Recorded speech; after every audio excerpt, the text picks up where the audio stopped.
Bangladesh premier লিগে খেলার জন্য ভালো মানের বিদেশি প্লেয়ারের সংকট নতুন নয়। এর বড় কারণ লিগ শুরু হওয়ার সময় যে সময় বিপিএল মাঠে গড়ায় তখন বেশ কটি লিগ চলে একসাথে, তাই চাইলেও প্লেয়ার কেনা বেচায় জমে উঠতে পারে না বিপিএল। তবে বাংলাদেশ প্রিমিয়ার লিগের অবস্থা দেখেই যেন শিক্ষা নিয়েছে আফগানিস্তান। ধরতক্তা মার পেরেক উপায় প্রিমিয়ার লিগ শুরু করবে না আফগানরা। আফগানিস্তান প্রিমিয়ার লিগের জন্য বেছে নিয়েছে দারুণ একটা সময়।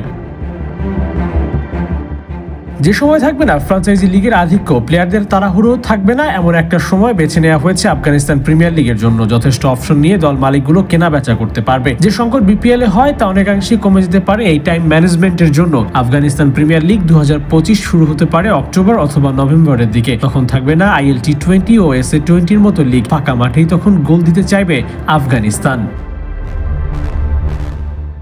ঘরের মাঠে এএফজি ম্যাচ আয়োজন করতে পারে না, তাই লিগ আয়োজনের জন্য বেছে নিতে হবে নিউট্রাল কোনো ভেন্যু। আর এর জন্য তাদের লিস্টে আছে বেশ কয়েকটা অপশন। আরব আমিরাতের মাঠে এপিএল আয়োজনের পরিকল্পনা আছে। কোনো ক্রমে সেখানে না হলে কাতার অথবা ওমানের মাঠ লিস্টে রেখেছে আফগানিস্তান ক্রিকেট বোর্ড। নিউট্রাল ভেন্যুতে হওয়ায় যে কোনো দেশের ক্রিকেটাররা নির্দ্বিধায় লিগে অংশ নিতে পারবে।